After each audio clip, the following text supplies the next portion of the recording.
이 복음을 위하여 그의 능력이 역사하시는 대로 내게 주신 하나님의 은혜의 선물을 따라 내가 일꾼이 되었노라. 모든 성도 중에 지극히 작은 자보다 더 작은 나에게 이 은혜를 주신 것은 측량할 수 없는 그리스도의 풍성함을 이방인에게 전하게 하시고. 아멘. 우리 옆에 성도님들과 세 분 이상 인사 나누시겠습니다. 사랑을 축복합니다. 사랑을 축복합니다. 사랑을 축복합니다. 한 번 더 인사하겠습니다. 새 달 하나님의 복 많이 받으세요. 새 달 하나님의 복 많이 받으세요. 하나님께서 우리에게 12번째 새 달을 주셨습니다. 이제 한 해를 마무리하는 달인데 이 달에도 하나님의 은혜를 힘입어서 하나님께서 기뻐하시는 복된 삶을 우리 모두 누리고 하나님의 복이 우리의 삶을 통해 풍성하게 나타나게 되었으면 좋겠습니다. 그렇게 되도록 예수님의 이름으로 축복합니다.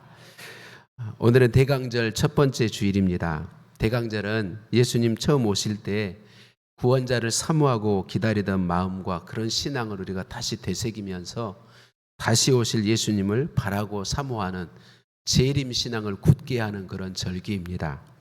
예수님의 초림에 대한 예언은 창세기 3장 15절 말씀입니다. 내가 너로 여자와 원수가 되게 하고 내 원수도 여자의 후손과 원수가 되게 하리니 여자의 후손은 내 머리를 상하게 할 것이요 너는 그의 발꿈치를 상하게 할 것이니라. 여자의 후손, 그 구원자를 말씀하셨습니다. 예수님이 실제로 오신 초림하신 그때부터 이 창세기 3장 15절 말씀은 4,000년 전에 예언된 말씀입니다.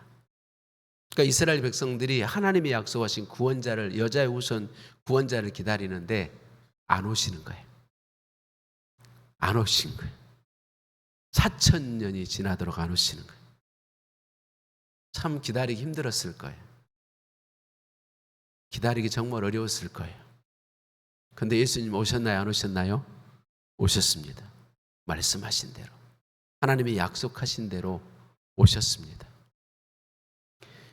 온누리교회, 서울 온누리교회 이재훈 목사님은 이렇게 말합니다. 예수님의 초림에 대한 직간접적인 예언은 성경에 456번이 기록되어 있습니다.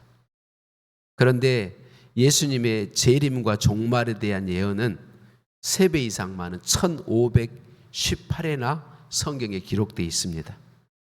456번 예언된 초림도 말씀 그대로 이루어졌는데 1518회가 예언된 예수님의 재림과 종말에 대한 예언도 완전하게 이루어질 것입니다. 이렇게 말해 주었습니다.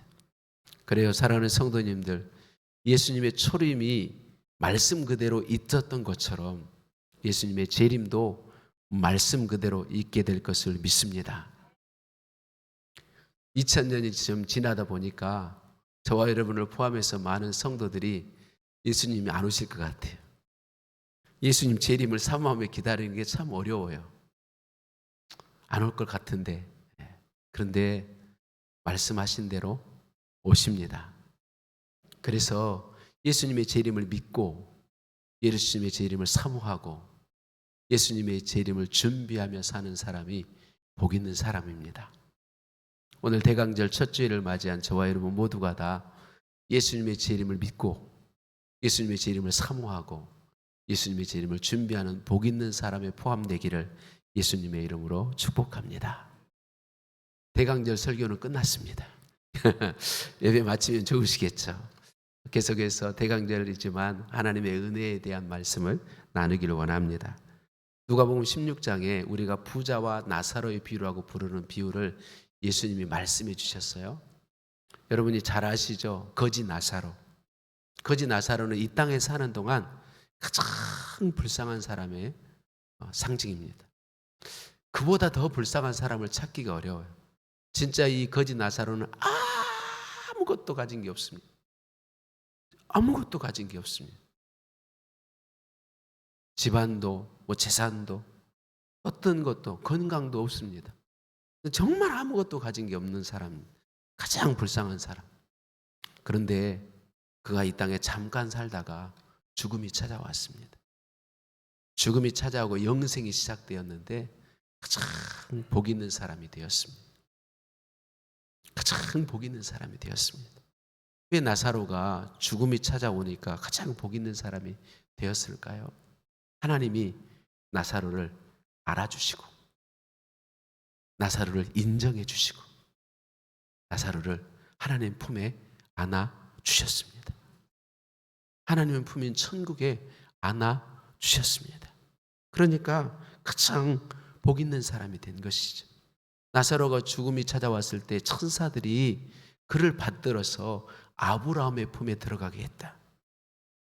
여러분, 죽음이 찾아오고 영생이 시작될 때 가장 복 있는 사람이 누구냐면 주님이 알아주시는 사람, 주님이 받아주시는 사람, 주님이 그분 품에 천국에 안아주시는, 품어주시는 사람.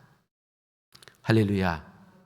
저와 여러분도 금방 우리의 삶의 마지막이 우리에게 찾아올 텐데 우리가 그때 주님 앞에 섰을 때에 우리 주님이 내 아들아 내가 너를 안다, 내 딸아 내가 너를 안다, 그렇게 안다고 말씀하시고 인정해 주시고 품어주시는 복을 우리 모두 누리게 될 것을 믿고 축복합니다.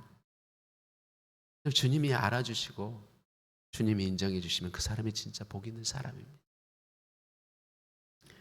모든 사람이 이 땅의 삶을 마치고 주님 예수님 앞에 서게 될 때인데 그때 진짜 불쌍한 사람이 있습니다.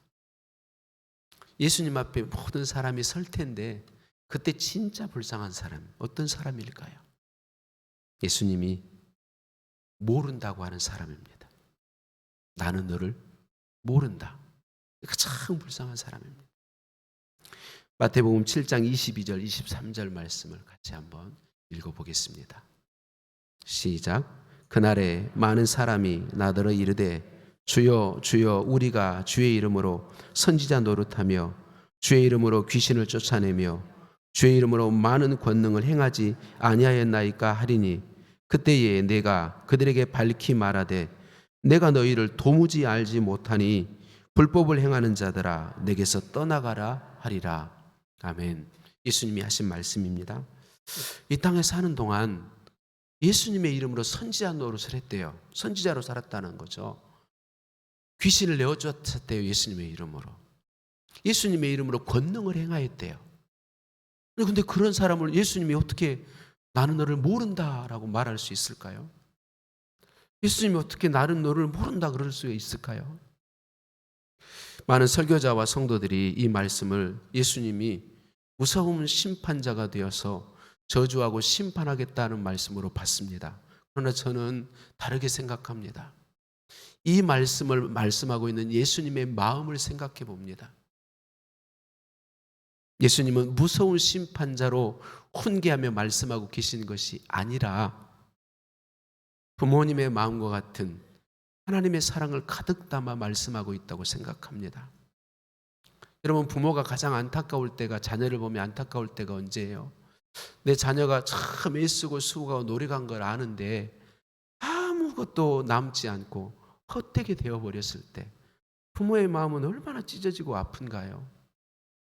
반대로 내 자녀가 참 많이 고생하고 애쓰고 수고한 걸 아는데 그게 다 열매로 자녀가 거두게 될 때 부모는 얼마나 기쁘고 행복한가요? 마태복음 7장 22절 23절을 말씀하시는 예수님은요, 사랑하는 우리들이 주님 앞에 섰을 때에 단 한 사람도 내가 너를 모른다라고 말하고 싶지 않으신 거예요. 우리가 주님 앞에 섰을 때 예수님은 내가 너를 모른다 그렇게 말씀하시지 않고 내가 너를 안다. 내가 너를 안다. 내가 너의 믿음을 안다. 내가 너의 수고를 안다. 그렇게 인정하고 약속하신 상을 주고 영원히 누리게 하고 싶어요. 마태복음 7장 22절 23절을 말씀하신 예수님은 그 마음으로 말씀하시는 거예요. 모른다고 말하고 싶지 않으셔서, 내가 너를 모른다고 말하고 싶지 않으셔서, 내가 너를 안다. 내가 너를 안다. 얼마나 많이 수고했느냐, 얼마나 많이 고생했냐. 내가 줄 상, 약속한 상을 받아서 영원히 누려라. 이렇게 하고 싶으신 거예요. 이 예수님의 마음을 가지고 오늘 예수님의 말씀을 우리가 들어보았으면 좋겠습니다. 예수님 이름으로 선지한 노릇을 하고 예수님의 이름으로 귀신을 내어쫓고 예수님의 이름으로 권능을 행했는데 어떻게 예수님이 모른다고 말씀하실 수 있을까요? 그 비밀은 마태복음 7장 22절에 우리가에 있습니다. 우리가 선지자로 살았고 우리가 귀신을 쫓아냈고 우리가 많은 권능을 행했다. 좀 더 바꿔보면 내가 선지자로 살았고 내가 귀신을 내어 쫓았고 내가 권능을 행하였다. 내가 여러분, 이 말씀에 나오는 사람들은 자기 나름대로 믿음의 수고를 했습니다. 주님을 위한 수고를 했습니다. 그런데 그들의 수고는 진짜 믿음의 수고가 아니었습니다. 그들의 수고는 주님이 인정해 줄 수 없었습니다. 주님이 안다고 말씀하실 수 없었습니다. 주님은 모른다고 하실 수밖에 없었습니다. 마지막 순간 우리 모두가 주님 앞에 섰을 때에 그 모든 수고가 하나도 헛되지 않고 예수님이 모른다고 말씀하시지 않고 내가 안다라고 인정해 주시면서 약속하신 그 상을 그대로 우리의 수고와 모든 것을 따라 그대로 부어주시려고 오늘 본문 말씀에 우리 주님이 모른다고 하지 않으시고 내가 안다고 인정해 주시려고 주님이 내가 너를 안다라고 주님께 인정받을 수 있는 것이 길이 무언가를 본문 말씀에 가르쳐 주셨습니다. 그것은 무엇일까요? 그것은 하나님의 은혜가 하였습니다. 라고 하는 고백입니다. 한번 따라해 주실래요? 내가 하는 것이 아니고 하나님이 하셨습니다.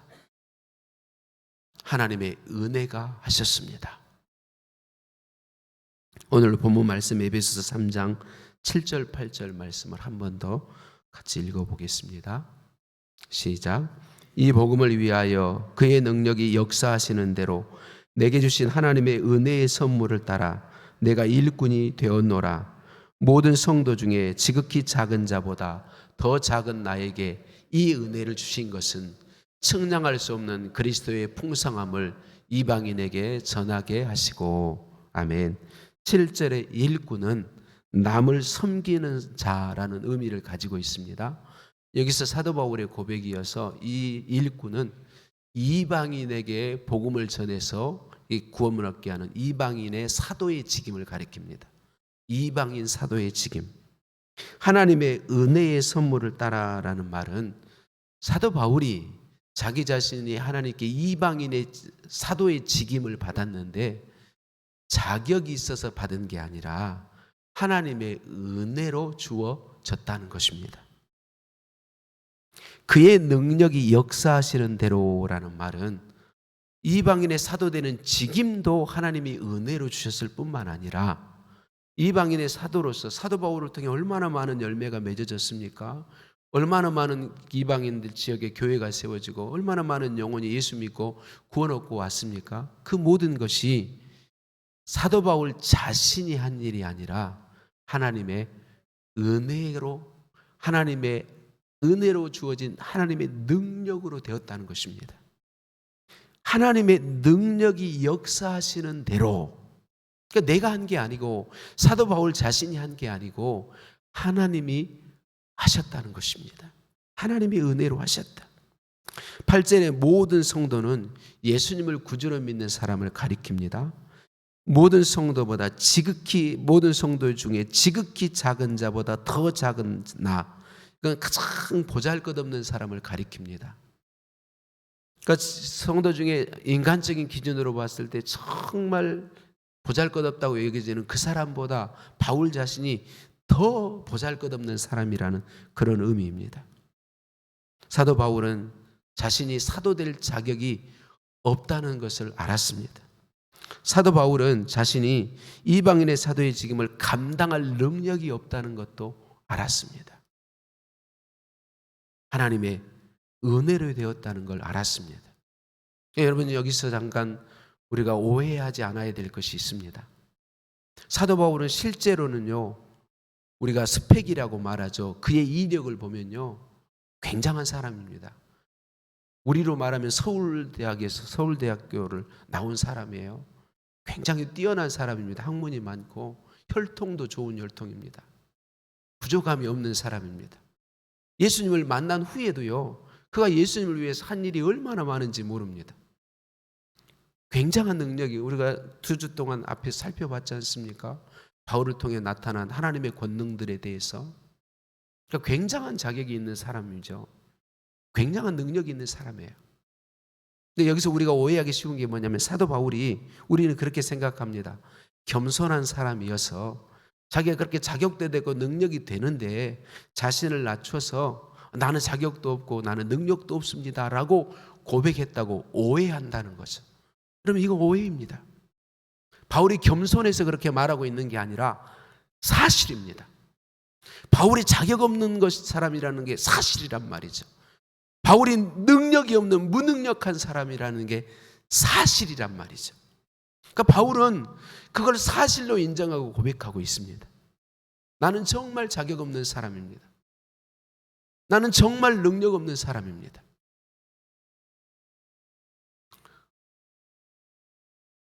분위기가 쎄하죠. 누구 얘기할 거 아니까. 저와 여러분은요, 참 연약해서 우리 자신에 대해서 오해하기 참 쉬워요. 우리가 교회에서 신앙생활이 많아져 가잖아요. 그럼 우리는 오해해요. 내가 원래부터 자격이 있었던 사람인 줄로 오해해요. 내가 하나님께 드리는 헌신이 많아지잖아요. 내가 자격이 있는 사람인 걸로 오해해요. 그리고 나보다 좀 못한 사람을 보면 비난하기도 하고 정죄하기도 하고 무시하기도 하고 그래요. 우리가 우리를 통해서 주님이 기뻐하시는 열매들이 맺어져 가잖아요. 그럼 우리는 나도 모르는 사이에 내가 그거 맺은 줄 알고 착각해. 오해한다고요. 여러분이 안 그런 것처럼 있어도 다 그러고 있어요. 목사인 제가 제일 먼저 그래요. 이런 설교하면서도 가끔 깜짝깜짝 하나님 앞에 회개하며 놀랄 때가 있어요. 내가 자격이 있는 사람인 것처럼 그렇게 생각하고 살 때가 많다는 거죠. 내가 능력 있는 사람인 것처럼. 여러분, 사도 바울이 자기가 자격이 있는데 자기를 낮춰서 얘기하고 있는 게 아니에요. 자기는 자격 없는 사람인 걸 진짜로, 그게 사실인 걸 알고 인정했어요. 자기는 무거치하고 무능력한 사람이라는 걸 인정했어요. 여러분, 저와 여러분이 정말로 예수 그리스도를 구주로 믿고 진정 우리가 예수 그리스도를 나의 주인으로 모시게 되면요, 제일 먼저 깨닫게 되는 것이 이것입니다. 나는 자격 없는 사람입니다. 나는 무능한 사람입니다. 사도 바울은 자기 자신이 실제로 자격 없는 사람임을 인정하고 무능력한 사람임을 인정했습니다. 그래서 그는 언제나 하나님의 은혜를 사모하고 하나님의 은혜가 아니면 나는 안 됩니다고 고백하고 자신을 통해 하나님이 기뻐하시는 열매가 맺어졌을 때 언제나 하나님이 하셨습니다. 하나님이 하셨습니다 라고 영광 돌릴 수 있었던 것이죠. 여러분, 사도 바울은 교회를 핍박했던 사람입니다. 예수님을 대적했던 사람이에요. 그래서 자격 없다고 이야기하죠. 그것도 자격 없음의 중요한 부분이죠. 그런데 사도 바울이 예수님을 만나고 진짜 복음을 듣고 예수 그리스도를 만나고 그의 삶이 변화되고 시각이 열리니까 자기는 멸망받아 마땅한 죄인이라는 게 철저히 보여졌습니다. 하나님의 은혜가 아니면 무능력하다는 것이 철저히 인정되었습니다. 여러분, 다시 기억하십시다. 겸손해서 한 말이 아니단 말이죠. 사실이라는 거예요.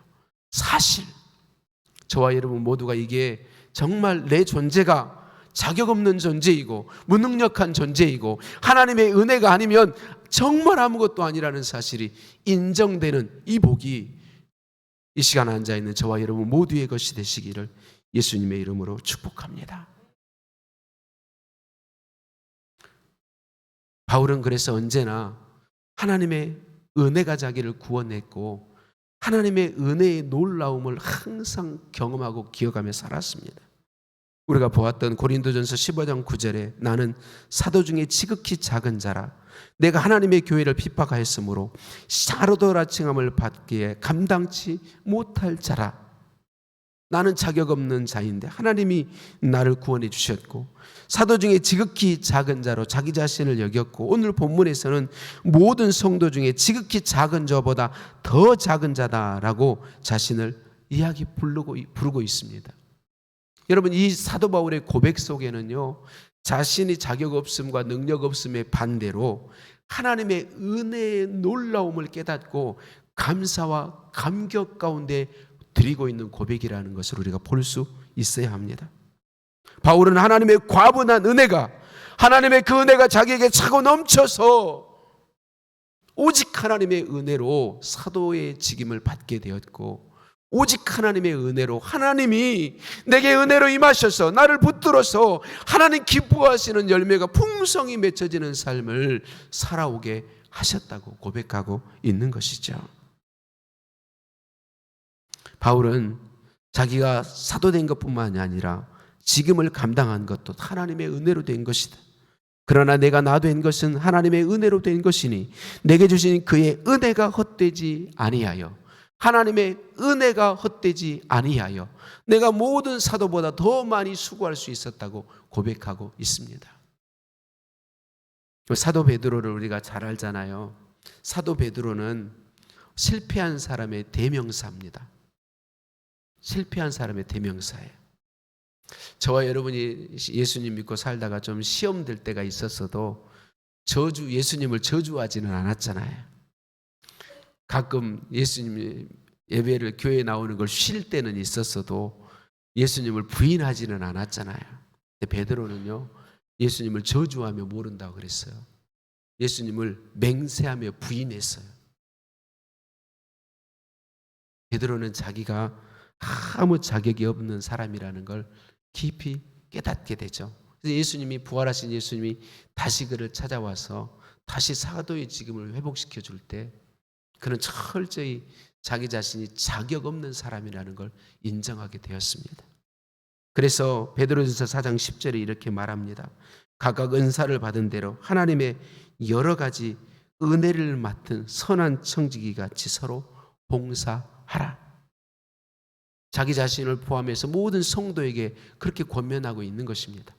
하나님의 은혜를 맡아서 하나님의 은혜로 봉사하고 일하는 것임을 기억하라고 말하고 있는 것이죠. 여러분, 사도 바울이나 베드로만이 아닙니다. 정말 많은 믿음의 사람들이 하나님을 진짜 만나게 되면 제일 먼저 깨닫는 게 뭐냐면 나는 무가치한 존재라는 것입니다. 나는 자격 없는 존재라는 것을 깨닫습니다. 욥기 40장 4절에 이렇게 말합니다. 보소서 나는 비천하오니 무엇이라 주께 대답하리이까? 손으로 내 입을 가릴 뿐이로소이다. 욥이 그 극심한 고난을 지난 다음에 저는 내가 하나님을 듣기만 했더니 이제는 하나님을 봅니다 라고 고백해요. 하나님을 더 깊이 알게 되었다는 거죠. 하나님을 깊이 알게 되니까 제일 먼저 보이는 게 뭐냐면 나는 비천한 존재라는 거죠. 자격이 없는 존재다. 무가치한 존재다. 아브라함도 자신을 티끌과 재라고 그렇게 고백했어요. 아브라함이 대답하여 이르되 나는 티끌이나 재와 같사오니. 야곱도 자신은 하나님의 은총을 조금도 감당할 수 없는 존재라고 고백했어요. 나는 주께서 주의 종에게 베푸신 모든 은총과 모든 진실하심을 조금도 감당할 수 없사오니. 다윗도 자신을 벌레라고 그렇게 고백했습니다. 나는 벌레요 사람이 아니라. 이사야서 6장 5절에 이사야 선지자도 이렇게 고백합니다. 그때 내가 말하되 화로다 나여 망하게 되었도다. 나는 입술이 부정한 사람이요 나는 입술이 부정한 백성 중에 거주하면서 만군의 여호와이신 왕을 배웠음이로다 하였더라. 나는 입술이 부정한 사람이요 하나님 앞에 설 수 없는 사람인데 그걸 제일 먼저 발견한 것입니다.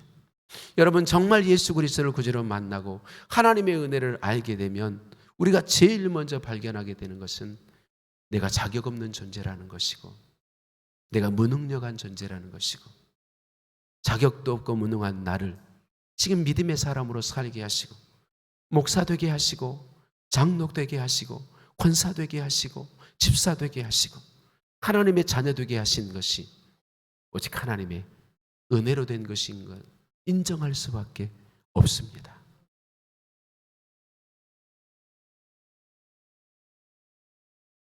하나님이 자격 없는데, 무능력한데 은혜로 내게 직임을 주시고 은혜로 능력을 공급하여서 하나님의 일에 사용해 주고 계신다는 거죠. 근데 여러분, 저와 여러분이 얼마나 연약한 존재들인지요. 목사로 이런 설교를 하면서도 앞에도 말씀드렸던 것처럼 깜짝깜짝 저 자신을 보고 놀랄 때가 많이 있습니다. 내가 자격이 있어서 목사 된 것처럼 착각할 때가 참 많이 있습니다. 내가 내 능력으로 하나님 일을 해온 것처럼 때때로 하나님께 따지기도 하고 하나님 앞에 바르지 않은 태도를 가질 때도 많이 있는 제 자신을 발견합니다. 여러분, 저를 위해서 기도해 주세요. 정말 하나님 앞에 내 자신이 무가치한 존재요, 무능한 존재임을 알고 오직 하나님의 은혜를 사모하고 하나님의 은혜를 기대하고 하나님의 은혜에 감사하며 사는 그런 목사로 끝까지 설 수 있도록 기도해 주셨으면 좋겠습니다. 서울 사랑의 교회를 아름답게 목회하시고 천국에 가신 옥하는 목사님이 교회는 이긴다 책에서 이렇게 말하고 있어요. 바울이 예수님 믿고 돌아온 사건을 특징 짓는다면 첫째로 전적인 은혜에 의한 역사라고 할 수 있습니다. 이 사울이 한 일은 하나도 없습니다. 오히려 사울은 주님을 거역하기만 했지 자기가 구원받겠다고 노력하지 않았습니다. 주님을 찾아 헤매지도 않았습니다. 무엇인가 알아보려고 애쓰는 것도 없습니다. 전적으로 하나님의 은혜로 된 것이었습니다. 사울은 그것을 알았습니다. 그랬기에 그가 기록한 서신서 여러 곳에서 자신이 예수님을 믿게 된 것을 간증할 때마다 오직 은혜라고 고백하고 있습니다. 모든 성도 중에 지극히 작은 나보다 더 작은 나에게 이 은혜를 주신 것은, 그러나 내 어머니의 태로부터 나를 택정하시고 그의 은혜로 나를 부르신 이가, 그러나 내가 나 된 것은 하나님의 은혜로 된 것이니. 사도 바울은 계속해서 하나님의 은혜에 대해서 고백하고 하나님의 은혜라고 간증하며 하나님께 영광 돌리고 있다라고 하는 것입니다. 우리는 연약하여서 자꾸만 내가 자격이 없는 자라는 걸 잊어버립니다. 내가 무능한 자라는 것을 잊어버립니다. 여러분, 우리가 무능한 자요, 자격 없는 자를 인정하게 되면 어떤 현상이 우리에게 나타나냐면 하나님의 은혜를 간절히 갈망합니다. 하나님의 은혜를 정말 사모합니다. 왜냐하면 하나님의 은혜가 아니면 자격도 없는 자이고 능력도 없는 자이니까 예수님을 믿을 수도 없고 믿음의 삶을 살 수도 없고 하나님 기뻐하시는 삶을 살 수도 없는 걸 아니까 하나님의 은혜를 사모하고 갈망할 수밖에 없다는 것입니다. 사도 바울과 같이 모든 것이 하나님의 은혜임을 믿는 사람은 이렇게 고백할 수밖에 없습니다. 나를 지으신 이가 하나님, 나를 부르신 이도 하나님, 나를 보내신 이도 하나님, 나의 나 된 것은 다 하나님의 은혜라. 나의 달려갈 길 다 가도록, 나의 마지막 호흡 다 하도록. 잠시 찬양 함께 불러보겠습니다.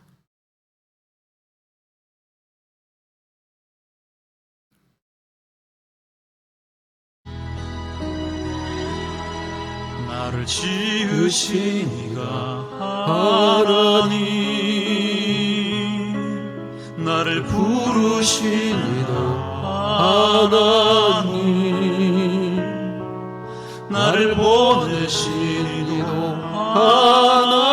하나님, 나의 나 된 것은 다 하나님 은혜라. 아직 구원 아닙니다. 갈길 다가도록 나의 마지막 꿈 다하도록 나로 그 십자가 굳게 하시니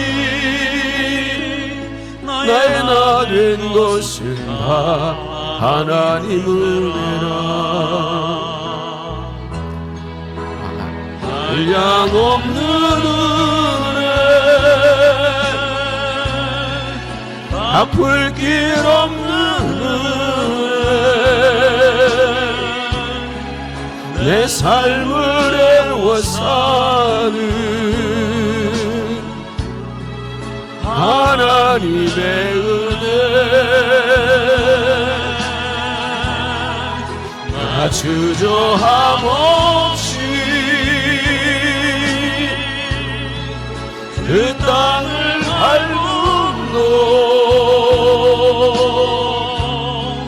나를 웃으시는 하나님의 은혜.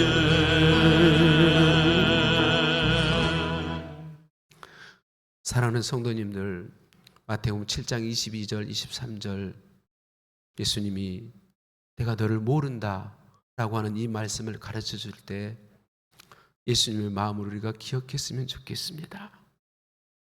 저와 여러분 중에 단 한 사람도 예수님은 모른다 라고 말하고 싶지 않아 하세요. 그때 예수님이 모른다고 말할 수밖에 없는 사람이 누구입니까? 내가 자격이 있어서 내 능력으로, 내 노력으로, 내 열심으로 내가 수고했다고 말하는 사람입니다. 난 당연히 천국에 들어가야 돼. 난 당연히 상 받아야 돼라고 생각하는 사람입니다. 예수님은 모른다고 말하고 싶지 않으십니다. 예수님은 저와 여러분이 주님 그분 앞에 섰을 때, 이 땅의 삶을 마치고 그분 앞에 섰을 때에 이렇게 말해주고 싶어 하십니다.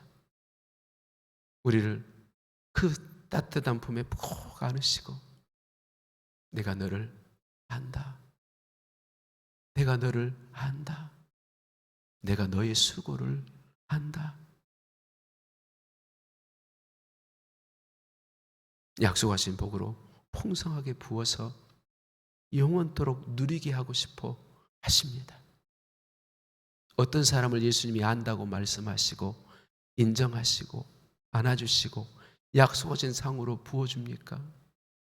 나는 자격 없는 자인데 하나님의 은혜로 나를 구원해 주셨습니다. 나는 자격 없는 자인데 하나님이 제게 목사의 책임 주시고 장로의 책임 주시고 헌사의 책임 주시고 집사의 책임 주시고 교사의 책임 주시고 주셔서 일하게 해주셨습니다. 나는 그거 감당할 수 없는데 하나님의 은혜로 능력을 공급하셔서 하나님이 저를 통하여 하셨습니다. 하나님이 하셨습니다. 라고 나 자신의 실상을 알고 인정하며 하나님의 은혜를 구하고 나를 통해 아름다운 하나님의 기뻐하신 열매가 맺어졌을 때 매 순간 하나님이 하셨습니다. 하나님의 은혜가 하셨습니다. 하나님의 은혜입니다. 라고 고백하는 사람입니다.